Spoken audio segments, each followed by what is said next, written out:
बहुत समय पहले की बात है।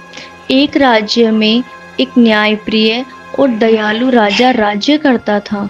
उसकी पहली रानी से उसे एक राजकुमारी थी जो दिखने में सुंदर, सुसंस्कृत और हृदय से बहुत दयालु थी। मगर किस्मत को कुछ और ही मंजूर था। पहली रानी का असमय ही देहांत हो गया। राजा ने कुछ समय बाद ही दूसरा विवाह कर लिया। दूसरी रानी बड़ी ही सुंदर और मधुरभाषी लगती थी, पर भीतर से उतनी ही निर्दयी, क्रूर और ईर्ष्यालु थी। वह हमेशा से ही राजकुमारी मधु से ईर्ष्या करती थी और हमेशा राजा के कान भरती रहती कि मधु बहुत ही मूर्ख लड़की है। उसकी ऐसी कूटनीति थी कि वो राजकुमारी को महल से बाहर निकलवाकर खुद राज करना चाहती। नई रानी को यह बात बिल्कुल पसंद नहीं थी कि राजा और राज्य की जनता दोनों राजकुमारियों से बहुत प्रेम करती थी। वह हमेशा उन्हें महल से बाहर निकलवाने की योजना बनाती रहती।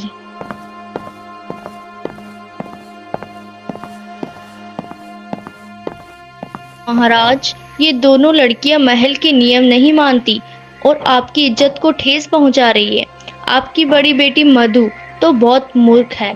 उसे शिक्षा नीति का जरा भी ज्ञान नहीं है। नहीं रानी साहिबा, जहाँ तक मैं जानता हूँ मेरी दोनों राजकुमारियाँ बहुत ही समझदार है और बड़ों की इज्जत करना भी वो अच्छे से जानती है।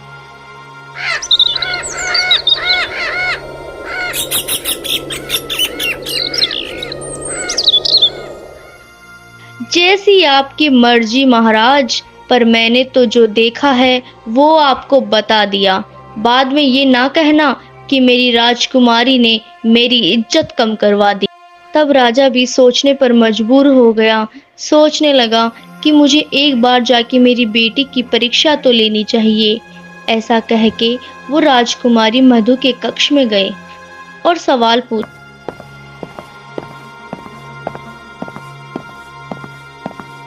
अरे बेटी मधु, जरा बताना तो एक सच्चे रिश्ते की क्या परिभाषा होती है?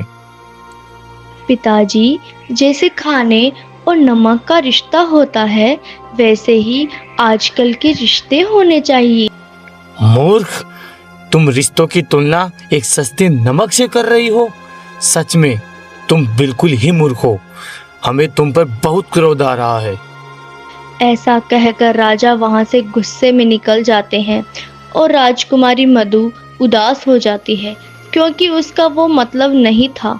वो तो कुछ अलग तरीके से राजा को समझाना चाहती थी और वहीं खड़ी रानी ये देखकर हंस रही थी, क्योंकि वो अपनी योजना में कामयाब होने जा रही थी। कुछ दिनों बाद राजा किसी काम से महल से बाहर चले जाते हैं। तो उसी चीज का फायदा उठाकर रानी ने एक तरकीब सोची कि क्यों न राजकुमारी को शिकार करने के बोलकर जंगल में ही छोड़ के आ जाती हूँ। बस कैसे भी इस मूर्ख राजकुमारी को महल से बाहर निकलवा दूं, फिर मैं और मेरा बेटा इस महल पर राज करेंगे। तभी रानी मधु से शिकार करने का बोल के जंगल में ले जाती है।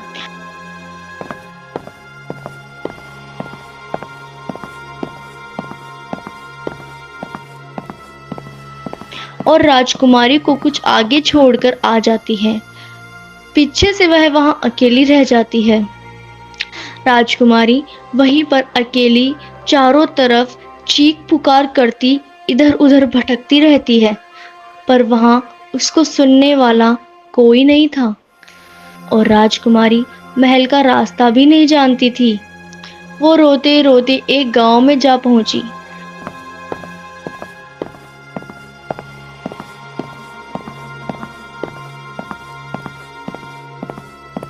और उस गांव के पहले मकान में चली जाती है। उस मकान में रामू नाम का किसान रहता था। राजकुमारी उस किसान को अपनी सारी आप बीती बताती है और वहां उसे ठहरने को कहती है। तो किसान उसको वहां रुकने देता है। इधर रानी ने राजा को झूठी कहानी सुनाई कि राजकुमारी महल से भाग गई है और राजा को भी उसकी उस बात पर विश्वास हो गया। इधर राजा की चिंता बढ़ने लगी। रानी का व्यवहार दिन प्रतिदिन अधिक कठोर हो गया था। काफी वर्ष बीत गए, परंतु राजकुमारी का कोई पता नहीं लगा। एक दिन राजा ने अपने राज्य का भ्रमण करने के लिए निकले। तभी वो उसी गांव में जा पहुंचे जहां उनकी बेटी रहा करती थी। राजा ने अपनी बेटी को बाहर काम करते देख लिया और पहचान लिया कि ये तो उन्हीं की पुत्री। तब उधर से राजकुमारी ने भी अपने पिता को पहचान लिया। दोनों एक दूसरे के गले लगकर फूट फूट कर रोने लगे। ये बात सुनकर मानो राजा के पैरों के तले जमीन ही खिसक गई हो। वह जिस रानी पे आंख बंद कर विश्वास करते थे, उन्हीं ने उनके साथ विश्वासघात किया और उनकी पुत्री के साथ दुर्व्यवहार किया।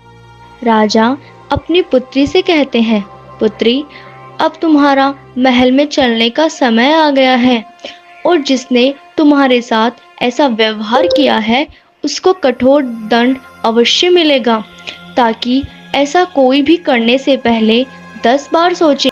राजा महल में आके रानी को उसके अपराधों के लिए कठोर दंड देते हैं। राजा ने अपनी बेटियों को राजकाज सिखाना शुरू किया और कुछ वर्षों बाद ही राज्य की बागडोर अपनी राजकुमारियों को सौंप दी।